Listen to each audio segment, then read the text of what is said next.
Misa mentioned that for 2 years she's had this strange symptom.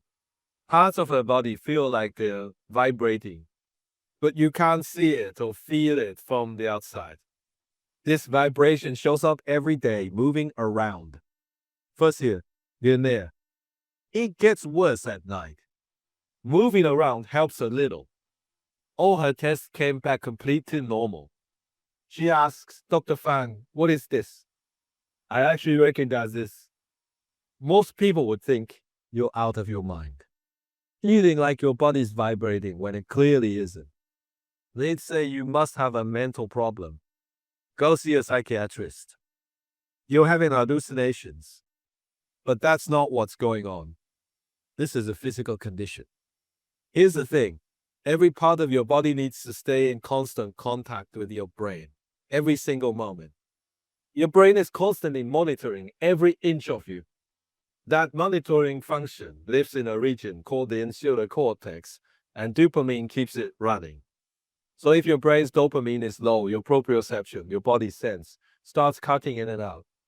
When the brain loses track of a body part, it panics. Missing an arm, missing a leg, can it even survive? It needs to alert you right now. So it grabs whatever sensation it can find to send you that alert. Some people get cold sensations, heat, burning, itching, the feeling of ants crawling on them, or like something's grabbing them. All of these, none of them are typical pain signals. They're being used as warning signals. In your case, you got vibration. You're not actually vibrating. Your brain is using that vibration sensation to get your attention. So you move, you tap the spot, the connection is found, and it stops. The vibration itself isn't the real problem. Some people feel local coldness or weird sensations that wander around. It's all the same issue. Don't obsess over why it feels like this or like that.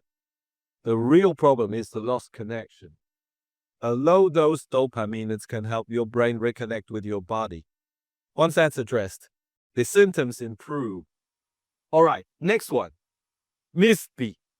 Miss B says she's been really anxious. She handles everything at home, big and small. It all falls on her. She feels like she's carrying way too much. A lot of people feel this way. She does so much.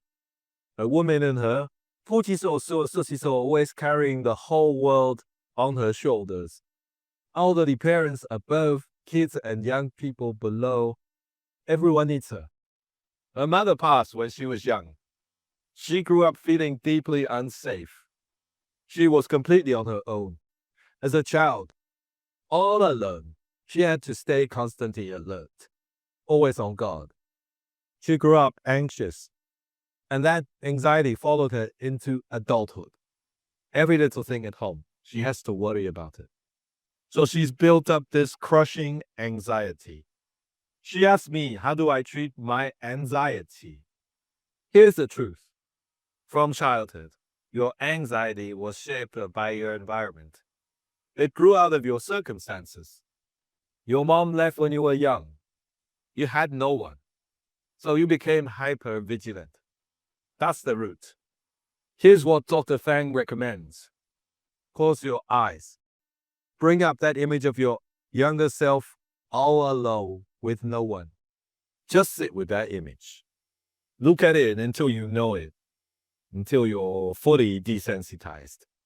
Then bring in images of yourself being brave, alongside that image of fear and abandonment. Hold both together. That's how you treat the root. That's step one. Now step two. Inside all of us, there's a higher self, a super self. The version of you that sets the standards, thinks this is how it should be done, this is the right way. And then there's the lower self, the small self. That's your raw, true nature. Fragile, afraid, can't keep up. The gap between the higher self and the lower self, the big self and the small self, those two, there's a distance between them. The wider that gap, the higher the standards, but the more fragile you feel inside. That's where unhappiness lives. That's where anxiety lives. That gap is literally your anxiety gap, your unhappiness gap. So how do you reduce anxiety and unhappiness? Close the gap. Bring the higher self down a notch. You can't do it all. You can't carry all of this. Every little thing at home, you act like you're the king, the queen, the one who handles everything. You're the expert in everything, but you can't hold it all. You're already anxious and still piling on more. Stop. Spread the responsibility. Shrink the higher self. Don't carry it. Carry less. And strengthen the lower self. Tell it to be strong and it will be. Go back to what Dr. Fang said earlier. When you were 5 or 6 and your mom was gone, you were completely alone. You need to go back to that moment. Talk to that little version of you. Take that original, fragile self and help her grow up a little. Sometimes just seeing her, just acknowledging her, already heals something. My method is simple. Image healing therapy. Keep working with this. Next, Miss Guy mentions that she had abdominal surgery a few years ago. Just a surgery. But it triggered severe anxiety. She's been afraid every single day since. Of course, after something like that, going under the knife, it feels like something went wrong. The kids are devoted. Her husband is loving. The family has plenty of money. There's no reason to keep feeling this anxious. And she's right. With such a perfect happy life, how could she be anxious? If she told people, they'd laugh. Other people's anxiety comes from unhappiness. But hers comes from too much happiness. Her friends must wonder, what are you even anxious about? You have a perfect life and you're still anxious. Why? She's asking about this happiness-induced anxiety. Here's how it works. If you have very little, if life is miserable and you have nothing, you've got nothing left to lose. Some people even go through total devastation, chronic illness, complete collapse. Some even attempt suicide or die. A fresh start. Eyes wide open. So when someone's truly miserable, they can walk away at any moment. But someone deeply happy can't just walk away. It's paradise on earth. Right. And when every day is this wonderful, the thought of something going wrong, even a tiny crack, could steal all that happiness away. So I can't let any cracks appear. So even something minor, like having a surgery, an abdominal surgery, triggers the fear. Am I getting sick now? Could it be a tumor? Could it come back? All of that becomes a potential crack, a crack in your perfect life. That's what's happening. So the anxiety of someone unhappy and the anxiety of someone happy are completely different things. The unhappy person fears basic survival, just getting by. While the overly happy person fears losing it all, fears it being taken away, fears the crack appearing. So how do you treat this happiness-driven anxiety? You imagine it's already been taken away. Just imagine it's already gone. Game over. Done. It's over. Then you do something that sounds terrifying. Scary but necessary. Picture a scene in your mind. In that scene, you're looking at your own funeral. The photo at the front is you. Your family and friends are there, paying their respects. You sit there and stare at that funeral. Sick or healthy, everyone reaches that day. Even perfectly healthy people reach that day. So get familiar with it now. Memorize it. Accept it. And from that point on, every day becomes precious. Every single day is worth treasuring. Sounds extreme. A logical method, but give it a try. Uncle Xing says he's retired and has gotten hooked on online games. Plays every day, but he often feels guilty about it. Is this really okay? At least you're willing to play, you enjoy it. Online games are actually a real brain workout. You have to think, you have to strategize to play well. And since you're doing well, that's why you keep going. Dr. Fang tried video games himself and was terrible at them. Couldn't get past the levels. Lost interest fast. But you're good at it. So you got hooked. That means your brain is sharp. You love challenge. You crave stimulation. So you found yourself an online game to challenge and activate your brain. Your brain loves it. You might have an adult version of ADHD, and you're using online games to fire it up. So Dr. Fang says, keep playing. Keep playing.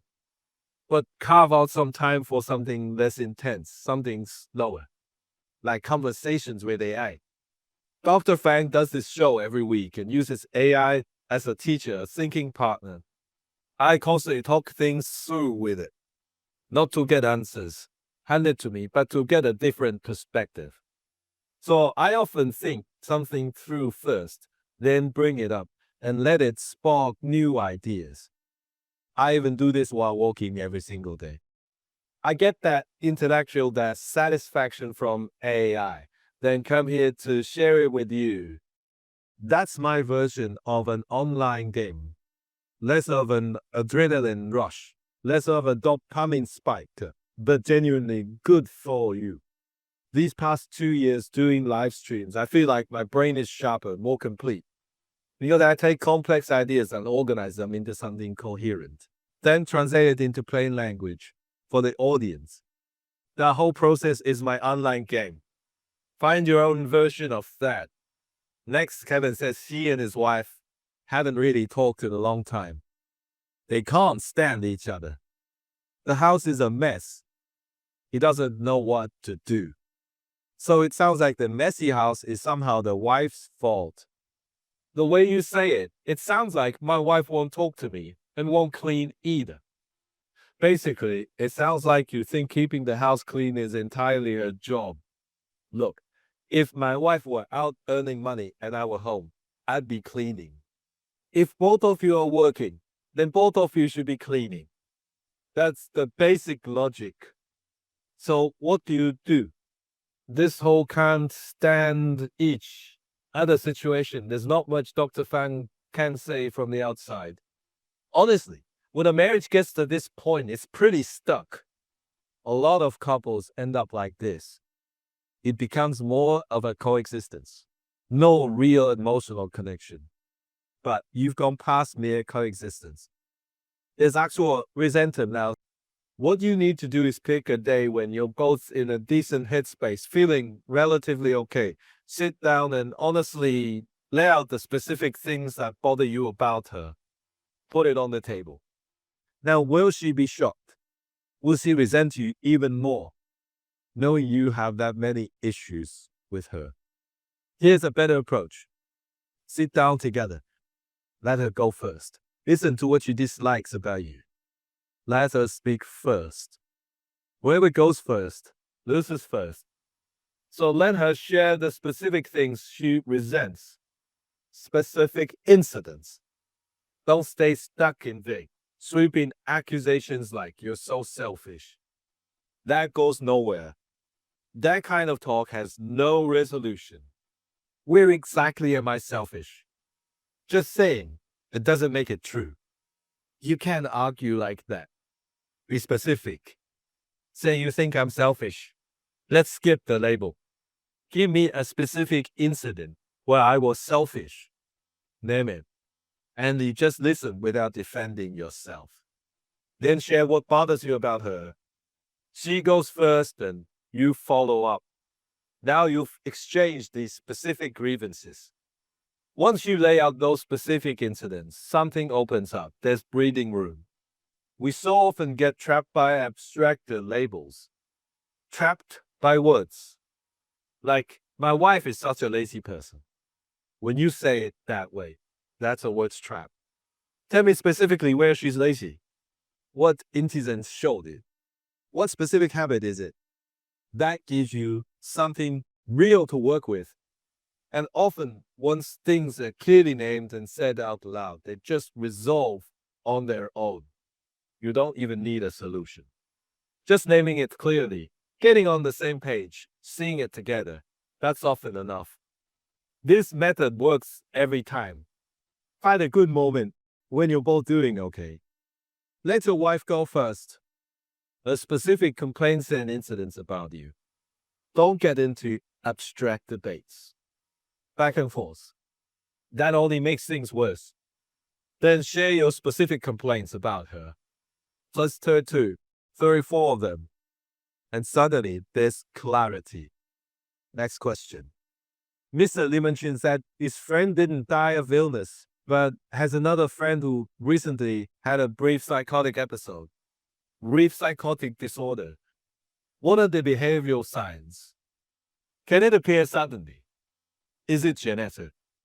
So Mr. Lin is saying his friend's friend recently seemed to have a sudden psychiatric episode. He didn't say which specific condition. Generally, psychiatric conditions don't typically appear suddenly, unless there's a medication error, a brain stroke, encephalitis, meningitis, something like that could cause an acute onset.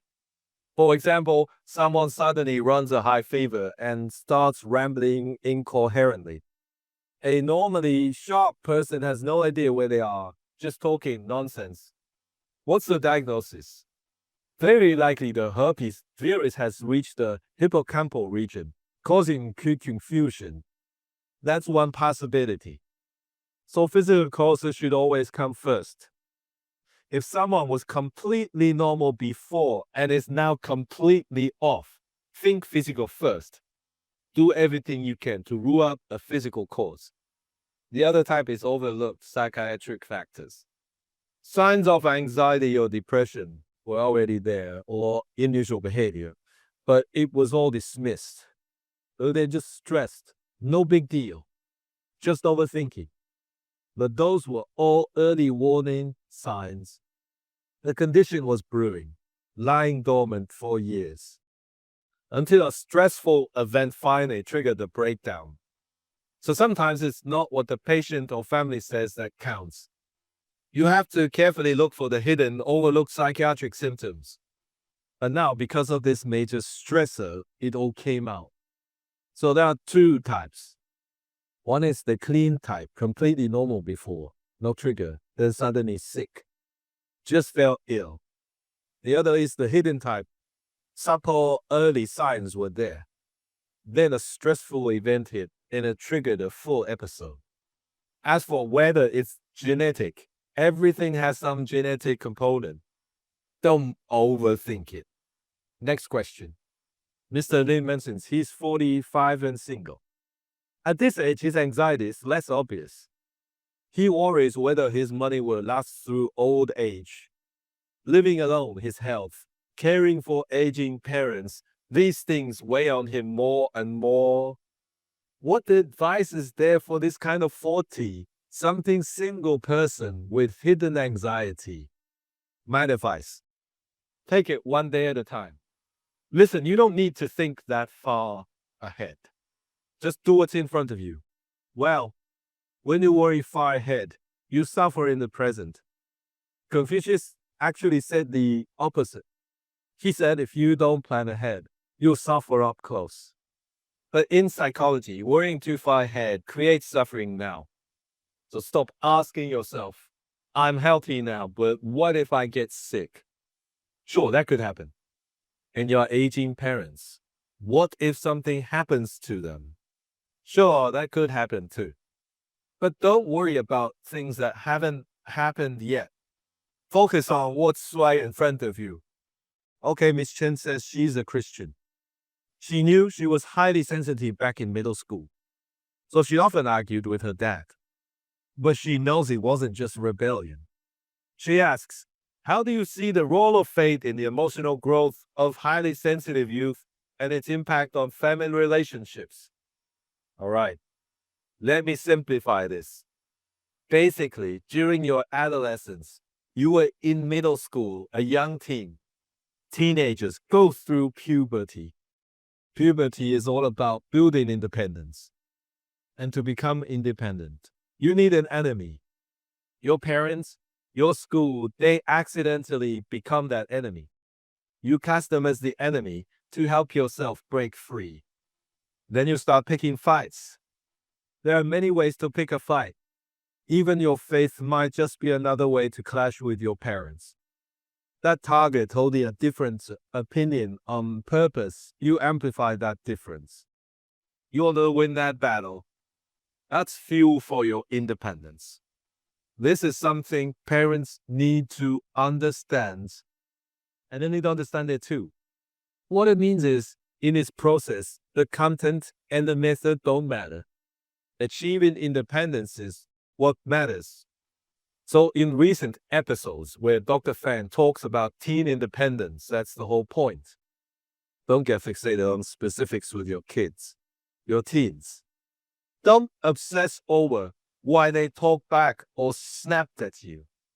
Don't get stuck on the content of any specific clash. Look at the big picture. They're working toward independence. Help them get there. That's all you need to do. Don't let one slap or one harsh word ruin the relationship for 20 years. That's way too high a price.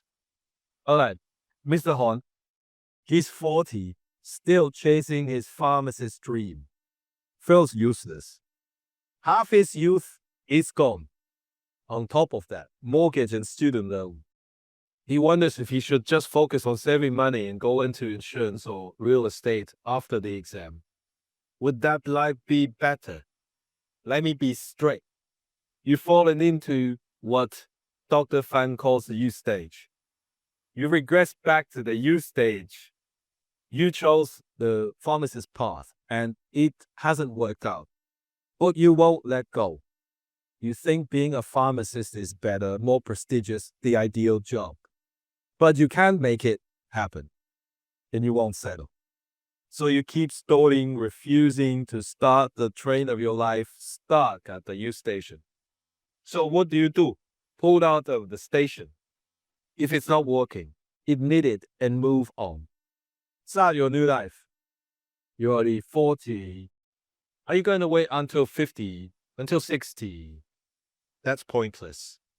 Life isn't about doing this one thing or that one. Life is step by step, one stage at a time, collecting all kinds of experience. Working in insurance or real estate broadens you too. It expands your experience.